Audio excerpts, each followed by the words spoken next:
प्रदोष व्रत करने वाले को भोजन नहीं करना चाहिए, ध्यान दीजिएगा। फलाहार करो, उसमें भी नमक का सेवन मत करो। प्रदोष व्रत में नमक का सेवन वर्जित होता है। कारण, क्या कारण होता है? उसका एक कारण माना गया है नमक की वर्जितता। जिस समय पर एक नगर में एक ब्राह्मणी रहती थी, बहुत भाव से सुनिएगा, प्रदोष व्रत नमक को त्यागने का भाव। प्रदोष व्रत की किताब में भी मिल जाएगा आपको, आप पढ़ेंगे तो सुना होगा आपने। एक ब्राह्मणी रहती थी एक नगर में, उसका पति नहीं था, छोटा सा बालक एक साथ में रहता, छोटा सा बालक। अब ब्राह्मण के घर की धर्म पत्नी है, ब्राह्मण कर्मकांड करने वाला, पूजन करने वाला, पाठ करने वाला, अनुष्ठान करने वाला, पूजन करने वाला, मंत्र जाप करने वाला, भगवत भक्ति में डूबने वाला। ब्राह्मण तो चले गया, ब्राह्मणी बच्चे के साथ रह रही, क्या करे वो? अकेली निवास कर रही है, अकेली रह रही है। और ब्राह्मणी बच्चे के साथ भ्रमण करती रहती, घूमती, कहीं कहीं दर दर जाकर कुछ भिक्षा को मांग कर लेकर आ जाती। और भिक्षा लाने के बाद में उस भिक्षा को जब लेकर आती तो अपने बच्चे को भी खिलाती और स्वयं भी उसका पान करती। एक दिन ब्राह्मणी भ्रमण करते करते प्रदोष काल के समय पर शिव मंदिर में प्रवेश करी। प्रदोष काल के समय पर, और शंकर मंदिर में जब प्रवेश करा, प्रदोष काल किसको कहते हैं? सूर्य अस्त हो रहा हो, रात्रि प्रवेश कर रही हो, दोनों का जब मिलन हो रहा हो वो प्रदोष काल कहलाता है। दोनों का जब मिलन हो रहा, सूर्यास्त हो रहा हो, रात्रि अपना चरण बढ़ाने के लिए आगे बढ़ रही हो और दोनों का जब मिलन हो रहा है, वो प्रदोष काल है, वो प्रदोष का समय है। ब्राह्मणी मंदिर में प्रवेश कर रही, जब ब्राह्मणी मंदिर में प्रवेश करी, मंदिर के अंदर पहुंची, प्रदोष काल का समय था, प्रदोष का समय चल रहा था। और प्रदोष काल के उस समय में, प्रदोष काल के उस समय में जब ब्राह्मणी ने देखा कि कोई भगवान की भक्ति में लगा हुआ है, भगवान के रस तत्व में डूबा हुआ है, आज ब्राह्मणी के पास में कुछ पदार्थ नहीं है, अपने बच्चे का पेट भरने के लिए कोई सामग्री नहीं है, और कुछ आस लेके वो प्रवेश करी है, कुछ आस लेकर वो अंदर प्रवेश कर जाती है। कोई ऋषि की पत्नी, कोई ब्राह्मण जन की अर्धांगिनी उस प्रदोष के समय पर शंकर का अभिषेक पूजन कर रही थी, भगवान शिव की आराधना कर रही थी, भगवान की भक्ति में डूबी हुई थी। जब भगवान शिव की आराधना में डूबी हुई है, आराधना कर रही है, ये कुछ पाने के लिए चली गई, ये कुछ पाने के लिए गई और इसके मन में आया कि मैं कुछ, मुझे भोजन का कोई पदार्थ मिल जावे, मुझे कुछ भोजन मिल जावे, और जब मुझे भोजन मिल जाएगा तब मैं जो पाऊंगी अपने बच्चे को भी पाऊंगी। पर जिस मंदिर में वो प्रवेश करी थी, जहाँ पर नारी पूजन कर रही थी शंकर की प्रदोष काल में, वहाँ पर पड़ी हुई कुछ वस्तु को इस ब्राह्मणी ने मांग लिया। मेरे बालक को बहुत भूख लगी है, मेरा बच्चा बड़ा भूखा है, इसके भोजन के लिए थोड़ी सी सामग्री दे दीजिए, इसके भोजन के लिए थोड़ा सा कुछ रस तत्व दे दीजिए। उसने उठाया थोड़ा सा पदार्थ, कुछ जो उसके पास में था वो दिया। जब दिया तो देने के बाद जब उसे प्राप्त हुआ और होने के बाद में जब वो मिल गया उसको, तो उसने उस समय पर उस पदार्थ को जैसे ही मुख में लिया, लेते ही कहा इसमें तो स्वाद नहीं है, इसमें स्वाद नहीं है। उस ब्राह्मणी ने बड़ा सुंदर एक संवाद कहा। घर का जो बड़ा होता है ना, घर का जो बड़े होता है, घर का बुजुर्ग जो होता है, घर का जो प्रथम स्थल प्राप्त करने वाला, मेन कुर्सी पर अच्छी जगह पर जो बैठने वाला होता है ना, ब्राह्मणी कहती है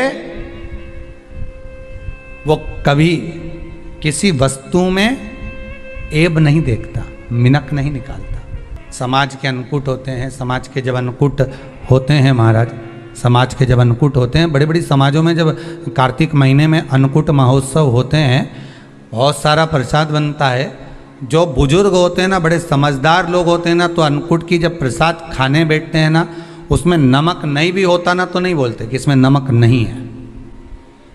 पर जो हमने डोनेशन दिया है, जब तुम आए थे समाज वाले तो हमने 1000 का लिफाफा दिया, 500 का लिफाफा दिया, 2000 का लिफाफा दिया और भोजन ऐसा बनवाया।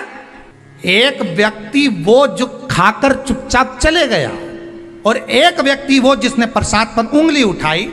इन दोनों को अन्नकूट की तारीख पे इनका नाम लिख लो और अगला अन्नकूट आए तब दोनों की दशा देखना। एक जो चुपचाप खाकर चले गया, भगवान के प्रसाद को प्रसाद मानकर, प्रभु का दर्शन मानकर लेकर चले गया, वो उन्नति की सीढ़ी पर चढ़ता चले गया। और जो मिनक निकालता रहा वो साल भर खटर पटर की जिंदगी जीता रहा। भगवान के प्रसाद में कभी भी ध्यान रखिएगा, भगवान के प्रसाद के अंतर्गत स्वाद की कोई मूलता नहीं होती। भगवान का प्रसाद स्वयं स्वाद है।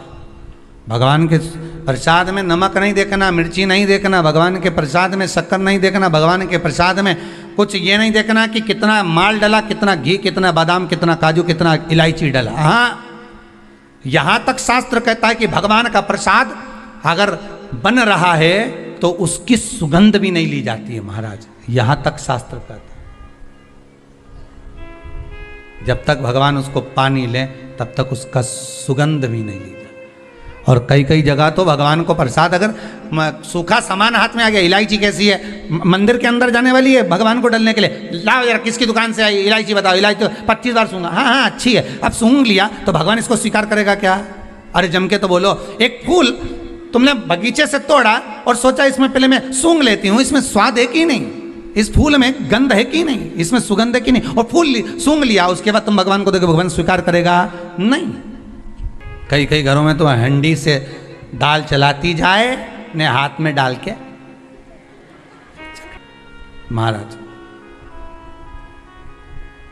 ब्राह्मणी ने जैसी मुख में लिया थूक दिया। ये श्रेष्ठ नहीं है।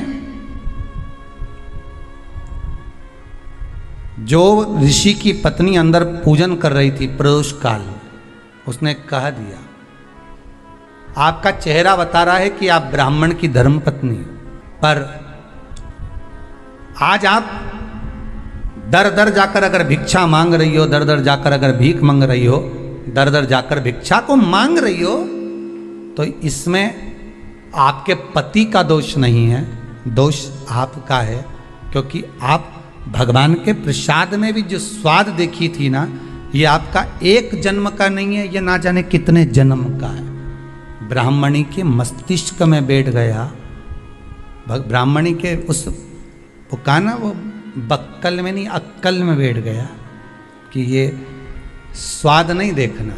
इसलिए प्रदोष व्रत के अंतर्गत ब्राह्मणी ने उस दिन से विचार कर लिया कि जैसे आप पूजन कर रही हो, जैसे आप अर्चना कर रही हो, जैसे आप आराधना कर रही हो, ऐसी आराधना, ऐसी पूजन, ऐसी भक्ति मैं भी करूँगी, ऐसी आराधना मैं भी करूँगी। अब मैं स्वाद नहीं देखूंगी। तो प्रदोष व्रत करने वाले को ध्यान रखना चाहिए कि नमक का सेवन ना करे, भोजन ना करे, फलाहार करिए, फल का आहार करिए, प्रयास करिए।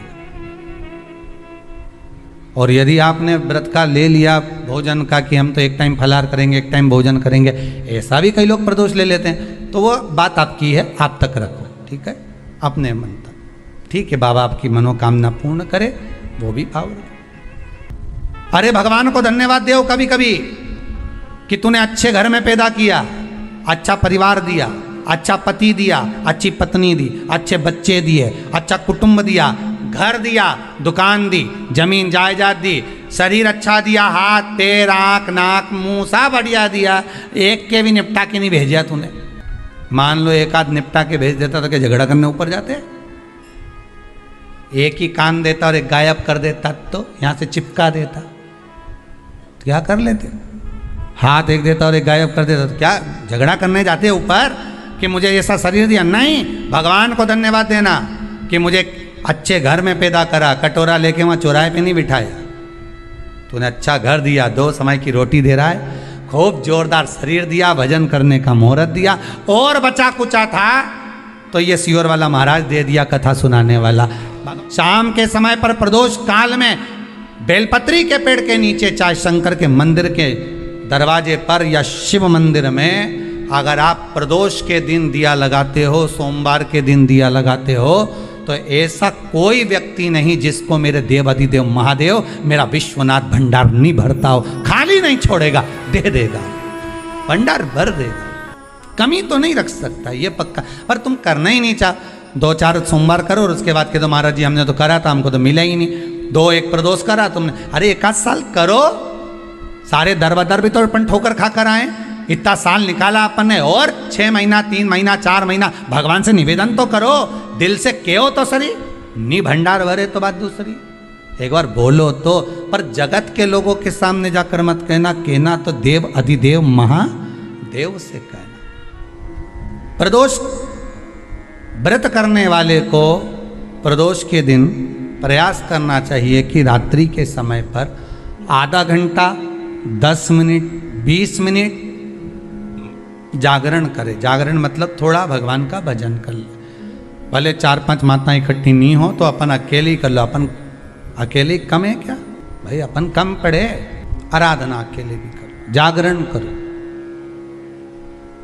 जब आपकी 11 प्रदोष हो जाए, 26 प्रदोष हो जाए, तब उद्यापन करो। उद्यापन 2 ब्राह्मणों को जोड़े से बुलाओ, ब्राह्मणों को जोड़े से बुलाकर उनके चरणों की पूजन कर कर, आराधना कर कर, सुंदर मंडप तैयार कर कर भगवान का, उसमें सुंदर रंगोली डालकर, मंडल बनवाकर पूजन करो शंकर भगवान की प्रदोष का।